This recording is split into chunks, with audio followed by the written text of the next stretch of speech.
You're now checked in to the Yanggakdo International Hotel in Pyongyang, the capital city of North Korea. As you can see, the accommodations are modest, the walls are bare, with a little retro feel in the furniture and decor. You arrive to a clean, neat room, as you would in any other hotel, and it's kept that way your entire stay. Cleanliness, we've noticed, is important to the city, which you can see outside the window behind you. On the television there, a nationalistic propaganda film plays on state TV.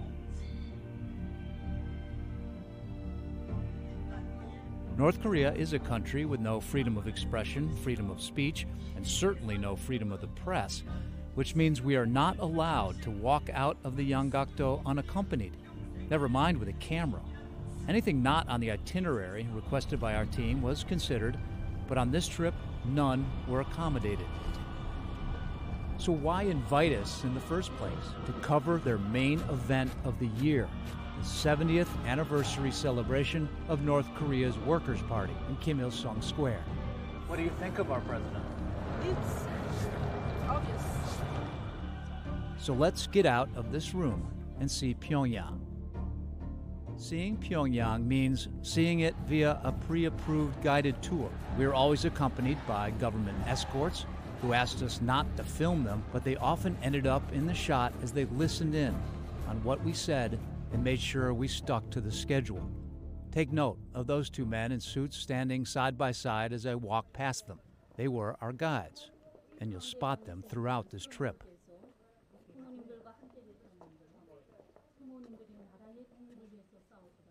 So hey, it's Bob Woodruff right here. If you just take a look and turn around over to this direction, you can see this is one of the most popular tourist spots in all of the town of Pyongyang. This is where General Kim Il-sung, the leader, the founder of this country of North Korea, was born. You can see this is where 3 generations lived. His grandfather, his father, and his mother, of course, and he was actually born right on the other side, which I'll show you in a second. But you see some of these rooms where they made their clothes, they made their tobacco, and they loved to smoke, is what we were told. And if you look over this side, there's pictures of these families. Right against the wall, you see his grandfather, his family, above him, Kim Il-sung. They also told me that Kim Jong-il, which is Kim Il-sung's son, and even Kim Jong-un, you know, of course, is the current leader of this country. He's been here as well. So we're going to go up to the top of the hill where you can see this beautiful spot to see what it looks like here down below. Well, because of our strict schedule, we didn't make it to the top of the hill. Our handlers decided to move us to a Pyongyang metro station. Here you can see the hustle and bustle of Pyongyang. As you look around, notice the women.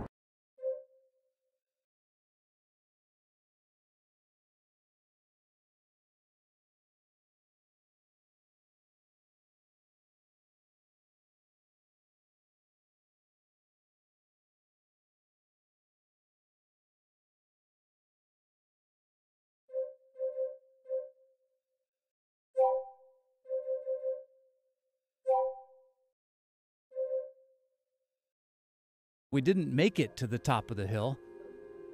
Our handlers decided to move us to a Pyongyang metro station. Here you can see the hustle and bustle of Pyongyang. As you look around, notice the women, some dressed in more Western-style fashion, even high heels.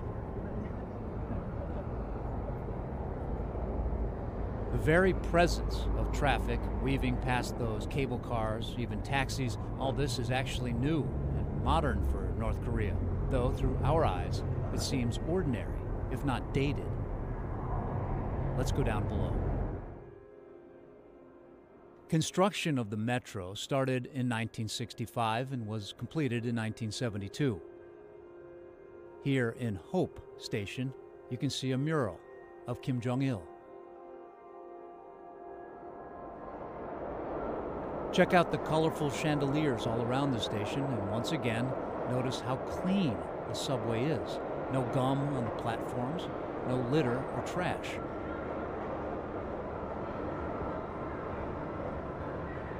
Thousands of North Koreans reportedly ride the metro each day, and it is one of the deepest metros in the world at 360 feet below the surface. It doubles as a bomb shelter, like the London Underground. It costs about $1 for a one-way ticket.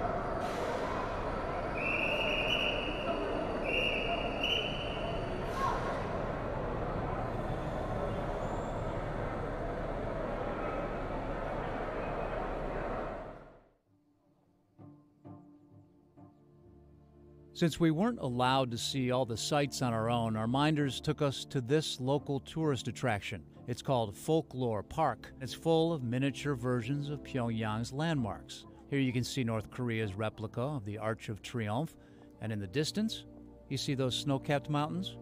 They're a smaller version of Paektu Mountain, the sacred place in Korean folklore where the late Kim Jong-il was born. Here, visitors can take in all the historical sites and even play dress-up.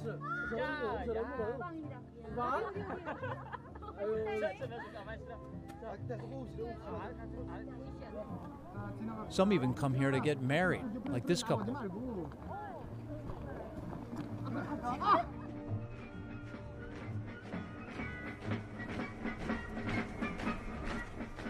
And it's here in Kim Il-sung Square where Kim Jong-un showcases his military muscle. Thousands of goose-stepping soldiers marching in formation, saluting their leader, even from above.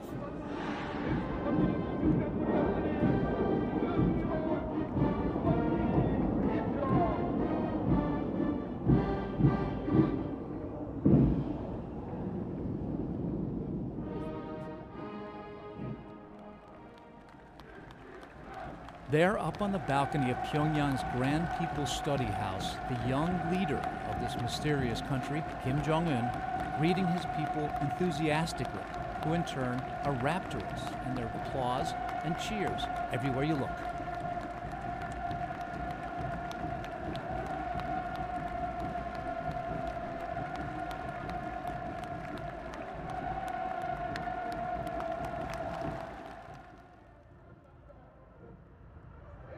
And this is the moment every military analyst waits for.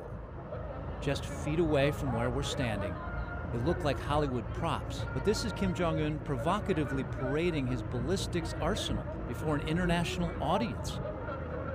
It is here where the intelligence community looks for clues, studying every angle on the progress of North Korea's nuclear weapons program.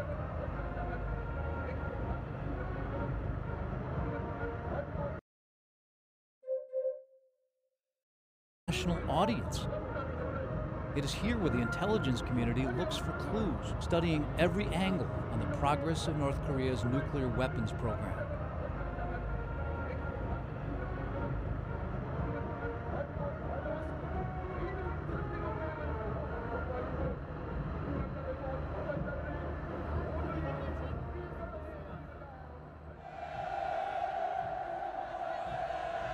And as the parade comes to a close, North Korean citizens, the women clad in traditional Korean dress, men in suits, wave plastic flowers and cheer in unison for their young leader, whose face adorns the float behind them.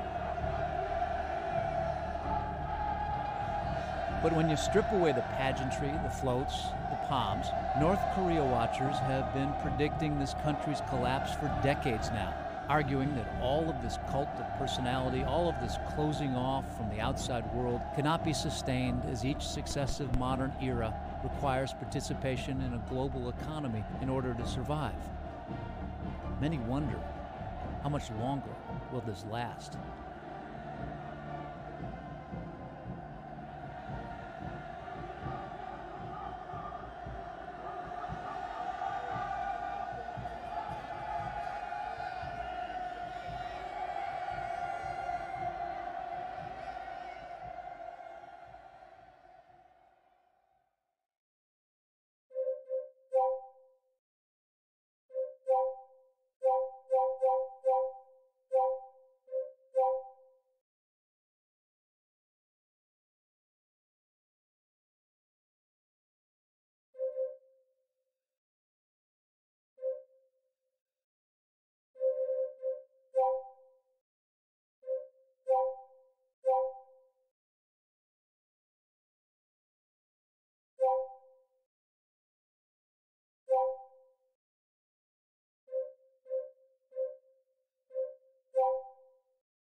Good afternoon and welcome here on Djuma Private Game Reserve, which is in the vast wilderness of the Greater Kruger National Park area of South Africa. So right up in the top northeastern corner of the country, where every day we head out on safari to get the best animals that we can possibly show you. My name is Jamie, this is Brent, and we will be heading out on safari first thing tomorrow morning. So why don't you join us on our adventure?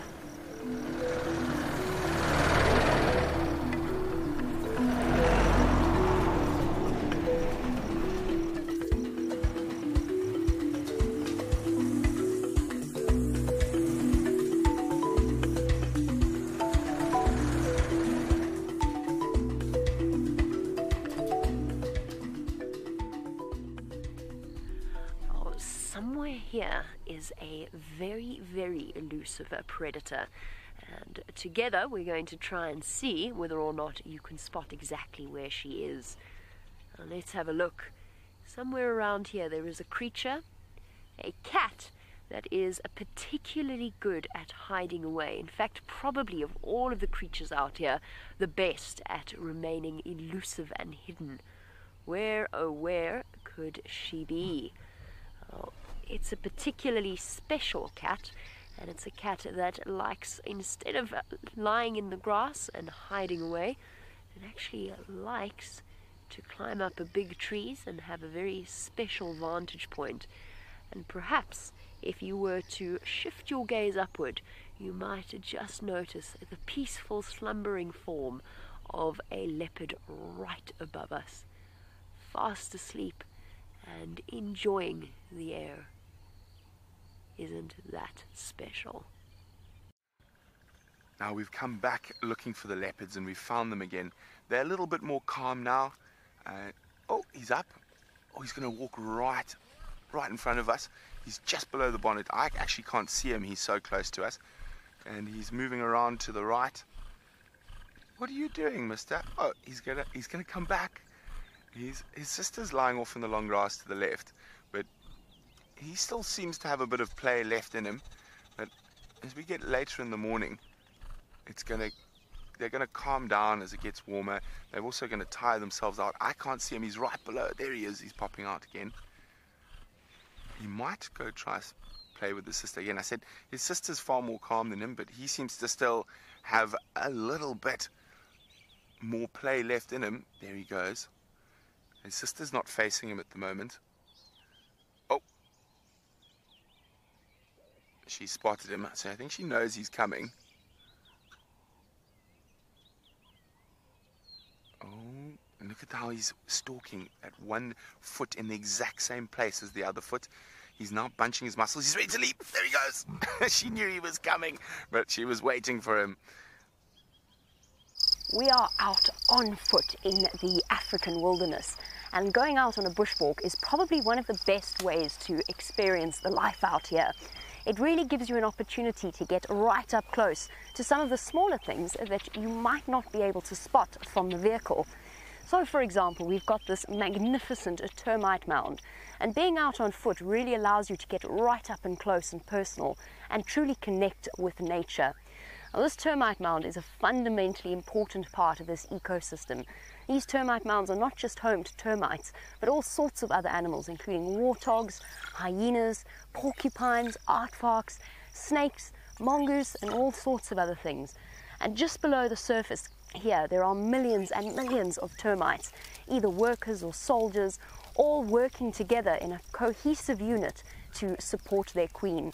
But to really get an idea of the sense of scale of this termite mound, it actually has to be viewed from the top. As you can see, the view from the top is quite a spectacular one, And that's because the termites have built up this termite mound over decades, grain of sand by grain of sand, millions of them, all working together to create the magnificent structure that you see in front of you, the true architects of nature. What a fantastic morning. There's been a plethora of carnivores all around, and the sun has finally broken through the clouds, and we're now starting to head back towards camp, and we're going through this beautiful open area. There's impala and zebra, and who knows, maybe the lions could come here tonight. The wonderful thing is you never know what's going to happen next on safari, so stick with us and we'll see you this afternoon.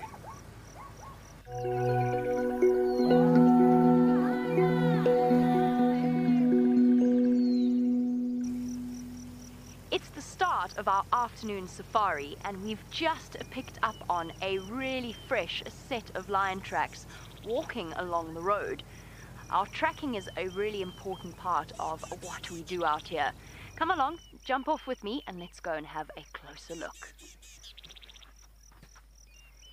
So here we are with our set of lion tracks, and an entire pride has walked along and onto this road, coming from over there and walking in this direction. And this is the fantastic thing about tracking, is we're not always here to see the animals when they pass through, but by following their footsteps, it will help us finally find where these lions have gone. I've just heard something really interesting. I think Brent has been having some fun with some elephants. Look at this little guy right in front of us. There's an elephant right behind us, but our focus is so on this young little guy who's playing with us at the moment. He's showing us some sort of signs that he's big and tough. He lifts his ears, he shakes his head at us, and obviously he feels very secure because his mom's just off behind us. There we go. Hello, you. What are you doing? Yes, you're so scary. This is incredible little elephant behavior. Now, this is very common for young elephant bulls to do. He's practicing. Oh, shake your head at us. For when he's big and strong and the largest land mammal in the world. Hello, you. Oh, so big. And his cousin, of course, is also joining in. Look at this. He thinks we're the most fun. And now all the other females around us are completely relaxed, and they're not paying any attention. And it looks like they're going to move off to join the rest of the herd. But we're going to do the same to see what else is out there on this afternoon safari. How utterly adorable were those cheeky little elephants with Brent. In the meantime, we are continuing the search for the lions, and we've come to the local waterhole. There's no sign of the lions here, but this place is absolutely teeming with life everywhere we look. Look over there, for example, off to the left, where there is an African fish eagle sitting on its perch and surveying the water, just waiting for the opportunity to swoop in and grab up a fish at the last minute. And then, a little bit to the right, we've got the chitwa pod of hippopotamus, who are lurking in the shallows and basically just wallowing, waiting for night to fall when they can go out and have their nightly dinner of grass. And then, a little bit further to the right of them, sinisterly swimming through the shallows, is a massive Nile crocodile of this waterhole, looking for terrapins and fishes, and perhaps even an unsuspecting antelope that's come to have a drink. Now, as much as I'd love to say, I've just got some really exciting news that means we have to race off. Somebody's found signs of wild dogs, and I'm hoping we can find them. So here comes an entire pack of Africa's second most endangered predator. They're going to walk right past our vehicle. What a special sight this is. They're so close I can smell them. I could touch them if I reached my hand over the side of the vehicle. Look at them. This is absolutely phenomenal. This afternoon they're going to head out. They're going to start hunting. They're splitting up all around us and moving right past us. The way that wild dogs hunt is that they course through the vegetation, seeking out any secret antelope that might be trying to hide away. One of Africa's most effective predators, and one with the most fascinating social structure. In this entire pack, there's an elephant coming as well. This could be very interesting. We might need to move. There's an elephant coming. They don't like wild dogs. How is this going to play out? Here they come, all the way around past us. This elephant's going to start charging any second now. I'm going to try and reposition very shortly. The dogs are very close next to me. It's not an ideal position to be in. Dogs, you've got me into trouble here.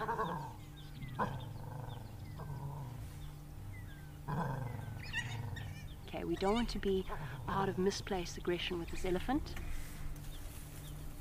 But we can't move and risk hurting the dogs. Okay, now, I'm here too. I'm here too.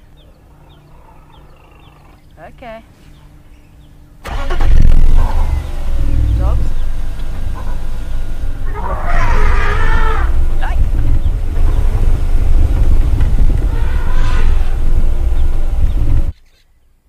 So we've stopped down in the south of our concession, and there's wonderful, massive open areas, really good for the big cats, lion, leopard, cheetah, and the sun's setting to the west. And I've just been glassing over this massive open area, hoping for a sign of a predator. And if you stick with us, you might see something very special after dark.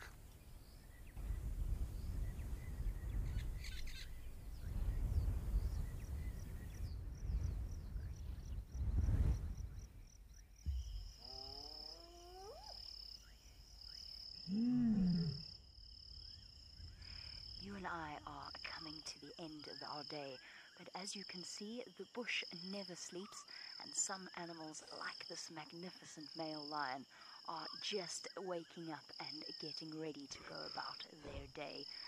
Now, for the first time ever in infrared technology, we're going to be able to follow him as he goes about his nightly journey, hunting, scent marking, and roaring. What an extraordinary creature Mfumo is. We've been tracking them all day, and we finally found them.